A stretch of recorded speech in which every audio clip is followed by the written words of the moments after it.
Thank you so much for opening the space for the sharing from my side. I will speak as slowly as I can. If at any point something is not clear, please stop me. I received the questions from Huda about what is peace for me and what is my action for peace as an individual and as a global citizen, and what peace initiative am I working on. And of course, we're thinking about the action for peace from the personal to the global, as we all understand and believe in IofC that everything starts on the personal level and goes to the global and not the opposite.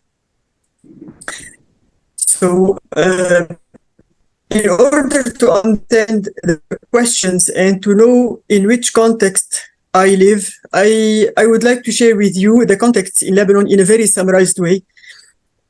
Just to know that Lebanon is a diverse country where 18 religious communities live together. They're mostly Islamic and Christian from various denominations. It means Sunni, Shia, Catholic, Orthodox, Protestant, Alawite, Druze. So we have 18 communities, and also their ethnical background, like Armenian Catholic, Armenian Orthodox, the Kurds. They can be Arabs, they can be non-Arabs. They can be Arabs, they can be Arabic origin or Arab or Kurdish origin.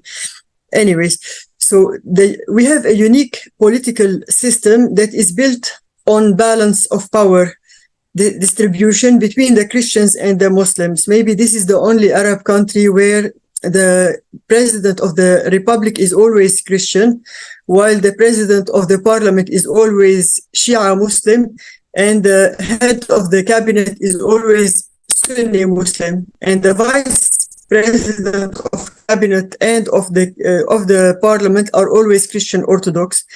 And also there are repartitions of positions inside the government to save the balance between Christians and Muslims. So half the deputies are Christians and half are Muslims. The problem with this confessional system is that it's always very vulnerable. And with the inner divisions that we had, because we were working on having a solid and a stable identity, at the same time, we had the Palestinian refugee crisis starting from 1948, after the start of the State of Israel, and the problem that emerged from it. This led to the Lebanese civil war between 1975 and 1990. So we had 15 years of civil war, where part of the Lebanese wanted Lebanon to be an independent country, while another part wanted Lebanon to be part of the Arab state, which doesn't exist anyway, but it was a dream. It ceased to exist since the Ottoman time. And after the civil war, we had a peace agreement in Saudi Arabia, but it wasn't good enough. It was only a political agreement in 1990 in Saudi Arabia. It was only in 1997, by the invitation of the Vatican, that we had a meeting called the Synod, where Lebanese from all different denominations agreed on the principle of living together. And with the Vatican, they issued a document called New Hope for Lebanon. And this document was signed in Lebanon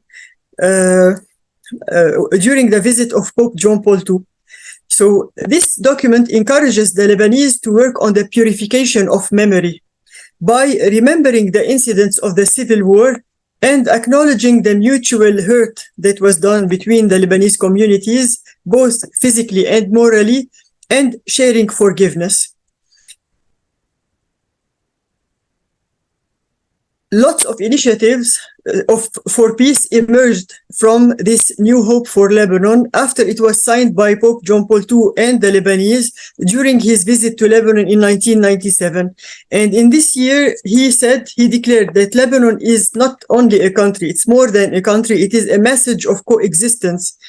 And that's why we have a big responsibility, and the world community has a responsibility towards Lebanon to help its sustainability. And then an alliance called Our Unity is Our Salvation. In Arabic, it's Wahdatuna Khalasuna. exists nowadays, and 35 NGOs or associations are working within Our Unity is Our Salvation, and one of them is Initiatives of Change Lebanon. So they are seeking unity and harmony in our identity, but this is a long process in a plural country where people have different collective intelligence, collective memories. So you can imagine, for example, the Armenian community in Lebanon, they have a different wounded memory than the Sunni community. And both of them have a different wounded memory than the Shia Muslims. So we have known lots of successes, but also many failures on the way. There were many momentums that helped us unite, like, for example, the uprising against the Syrian occupation, which lasted from the civil war, because the Syrians entered Lebanon with the pretext that they are protecting the Lebanese from fighting each other, but they became an occupation, taking advantage of Lebanon and hurting everyone. So in 2005, most of the Lebanese did a revolution and obliged the departure of the Syrian occupation. There is also the resistance against the Israeli atrocities in many stations. Lastly, in 2006, where they bombed Lebanon and caused lots of damage. So all the Lebanese were against these atrocities. And the resistance against the Islamic terrorism in 2007, where a group of people who call themselves Islamists tried to occupy part of Lebanon and declare an emirate. So all the Lebanese were against it without any exception. And the revolutions against corruption in 2015 and lastly in 2019. But sadly, this last revolution was faced by lots of atrocity from the government. So there are many realities that deepen the divide between the Lebanese. They include, for example, the involvement of part of the Lebanese, like namely now the Hezbollah, in the wars in Syria and Yemen, while Lebanon wants to be a neutral country like Switzerland, like Belgium. We don't want to be in wars. So we are divided about this. Also, the assassinations of opposition figures, like the assassination of the Prime Minister Rafiq Hariri in 2005, and many other figures. Like last year, there were also assassinations of politicians or of journalists or of people who are deep thinkers who are opposing the regime. And also the Beirut blast in 2020, because we know one part of the Lebanese is involved in storing the ammonium nitrate that caused the destruction of Beirut. So for me, out of all of this, peace is not only the absence of war. Peace is a state of harmony, respect, and smooth cooperation between the people for the sake of common good. So it is not a matter of living or in conviviality, like living side by side. It is living together in harmony and having this dynamism of living together, not living side by side. And for the question, what is my action for peace as an individual and as a global citizen? I will reply personally and then out of the initiative that I created recently. So for me, how I contribute as an individual is by having the constant conviction that division and the enmity between people never come from religion. They never come from our differences. They only come from the mutual ignorance. Imagine, until now, many Christians think that the Muslims are descendants of Bedouins, and many Muslims think that Christians worship three gods. And this is a matter of total ignorance. And this is just one sample, which is not allowing many people to meet each other and really value each other in depth. Another thing I can do, and I'm doing, is to stop contributing in divisions and to the lack of trust through my words and attitude, including also saying jokes, because in every country there are jokes about the minorities or about the other side. Like I know in Belgium, the French have jokes about the German speakers and vice versa. in Lebanon, we have jokes about Muslims and Muslims have jokes about us, and we have jokes about the Syrians and they have jokes about us. So for me, being committed not to use any of these jokes and challenge people who use them.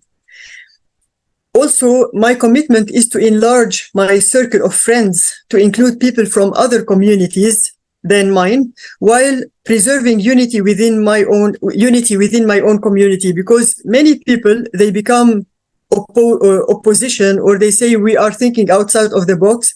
They become enemies with their own community, or they are very closed and very fanatic and they don't want to open up to other people, while we know. And I'm very happy that Patrick Santamaria is with us, because he taught me there are no strangers in the world. There are only friends we haven't met. And from this song, I made huge number of friends, and Patrick must be very, very happy. Even in taxi, in buying a sandwich or whatever, I never come back without opening a conversation with a different person. And that's very liberating. I base all my friendship on trust and on the strive to shift from mere courtesy to genuine relationships. It's not only pseudo community. It's not like being polite, but really knowing the person with their hurts and their perceptions. I try to create new networks of friends through targeted initiatives. And that's where I will tell you about this initiative. So for what peace initiative I'm working on at the moment, I recently initiated, as you said, the TASC, TASC, which is like task. We are teachers and we have a task. It means we have a mission, a very important mission, because we are the people with whom the students spend most of their active times during the days.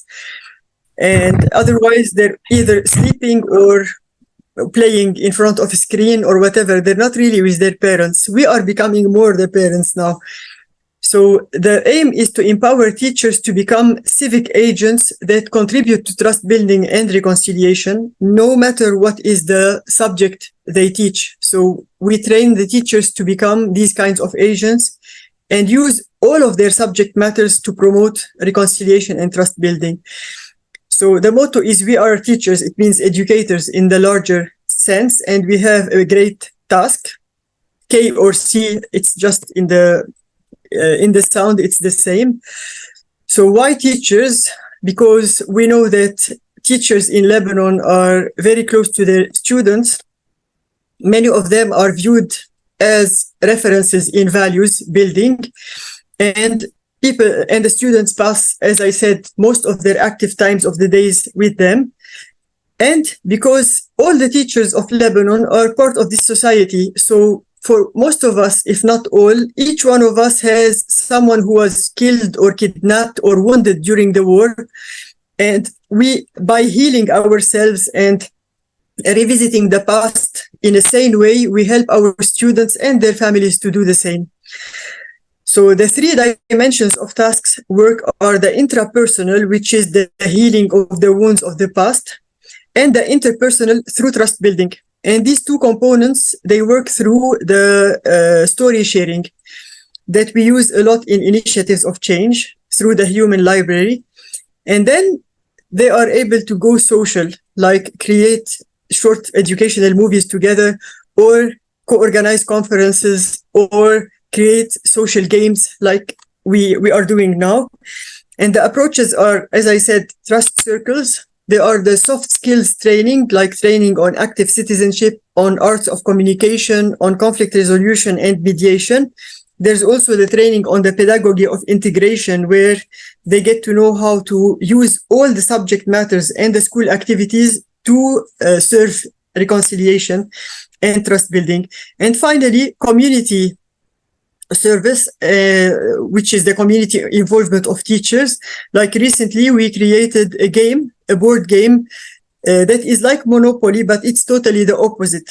We're not selfishly working to buy everything as capitalists, but we are thinking collectively on solving real problem matters and advancing in our status as active citizens.